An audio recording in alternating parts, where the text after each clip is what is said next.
Hi welcome back to my channel. Mehndi காம்படிஷனோட long video வந்து உங்களுக்கு போஸ்ட் பண்ணுறேன்னு சொல்லியிருந்தேன். அந்த வீடியோ தான் இது. எனக்கு மெஹந்தினாவே ரொம்ப பிடிக்கும். நான் சின்ன வயசுலேருந்து நான் நல்லா போடுவேன். ஆனால் கிளாஸ் எதுவும் அப்படி போய் போட்டதில்ல. சரி ஓகே நம்ம ட்ரை பண்ணி பார்க்கலாமேன்ட்டு கிளாஸ்லாம் ஜாயின் பண்ணி நான் வந்து பண்ணேன். எனக்கு ஓரளவு வந்துச்சு. நல்லாவே என்னோடய பெஸ்ட்டை கொடுத்தேன். நான் வந்து லாஸ்ட்டில் வந்து நான் வின் பண்ணியிருக்கேனா இல்லையான்றது வந்து உங்களுக்கே தெரிஞ்சிடும். இந்த மாதிரி ஒரு காம்படிஷன்லலாம் போய் நம்ம வந்து செய்கிறது வந்து ரொம்பவே நல்லது. அதை நீங்களும் ஒரு மெஹந்தி ஆர்டிஸ்ட் ஸ்டார்ட்டப்பாக இருந்தால் கண்டிப்பாக இந்த மாதிரி காம்படிஷன்ஸ்லாம் போய் சேருங்க. நிறைய உங்களுக்கு ஒரு எக்ஸ்பீரியன்ஸ் கிடைக்கும். நான் வந்து இந்த மாதிரி எந்த ஒரு காம்படிஷன் போட்டிருந்தாலும் கண்டிப்பாக போய் நான் அட்டன் பண்ணிடுவேன். எனக்கு வந்து நான் வின் பண்ணுறனோ வின் பண்ணலையோ அதெல்லாம் எனக்கு செகண்ட்ரி. பட் நான் போயிட்டு என்னோடய பெஸ்ட்டை வந்து நான் கொடுப்பேன்.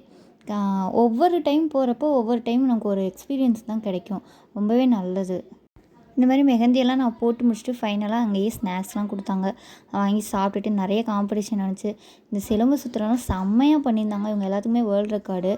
நிறைய காம்படிஷன் சிலம்பு மட்டும் இல்லை, நிறைய காம்படிஷன் இருந்துச்சு. ஸ்பீச்சு, ட்ராயிங்கு, டான்ஸு இந்த மாதிரி நிறைய இருந்துச்சு. சோலோலாம் நிறையா பண்ணியிருந்தாங்க. குட்டீஸ்லாம் ரொம்ப நல்லா நீட்டாக பண்ணியிருந்தாங்க.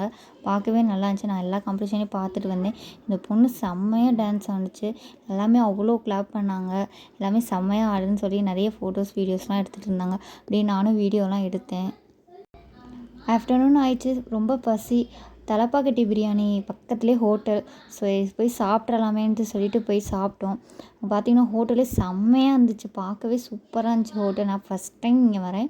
போயிட்டு பிரியாணியை வந்து நாங்கள் பிரியாணி வந்து ஆர்டர் பண்ணி சாப்பிட்டோம். டேஸ்ட் வைஸ் செம்மையாக இருந்துச்சு. எனக்கு ரொம்ப பிடிச்சோம். ஆனால் என்ன ரொம்ப கொஞ்சமாக இருந்துச்சு. ஆனால் காஸ்ட் ரொம்ப கூட. அப்புறம் எக் ஃப்ரைட் ரைஸ் வந்து சாப்பிட்டோம். இதுவுமே டேஸ்ட் வைஸ் சூப்பராக இருந்துச்சு. ஃபைனலாக சாப்பிட்டு முடிச்சுட்டு பில் பே பண்ணிட்டோம். பில் பே பண்ணிட்டு கிளம்பியாச்சு. திருப்பி காம்படிஷன் நடந்த இடத்துக்கே நாங்கள் போயிட்டோம். ஃபைனலாக நான் தான் ரிசல்ட்டில் வந்து ஃபஸ்ட் ப்ரைஸ் வின் பண்ணேன். எனக்கு ரொம்ப ஹாப்பியாக இருந்துச்சு. நான் ரொம்ப ப்ரௌடாக ஃபீல் பண்ணேன். அதுவும் திருச்சியில் வந்து இவங்களுமே ஒரு மெஹந்தி ஆர்டிஸ்ட் தான். அவங்க வந்து one of my favourite ma'am. அவங்க போடுற டிசைன்ஸ் எல்லாமே எனக்கு ரொம்ப பிடிக்கும். நான் ஒவ்வொரு டிசைனுமே வந்து அவங்களோட பேஜில் இருந்து தான் நான் பார்த்து போடுவேன். அவங்க கையால் இன்றைக்கி நான் மெடல் இந்த இதெல்லாம் வாங்குவேன்னு நான் நினச்சி கூட பார்க்கல. அவங்க இங்கே வருவாங்கன்னு கூட எனக்கு தெரியாது. அங்கே போனதுக்கப்புறம் தான் நானே மேம் பார்த்து பேசினேன். ஃபோட்டோஸ்லாம் எடுத்தேன். மேம் ரொம்பவே சூப்பராக பேசினாங்க. நல்லா பண்ணியிருந்தேன்னு சொன்னாங்க. எனக்கு ஹாப்பியாக இருந்துச்சு.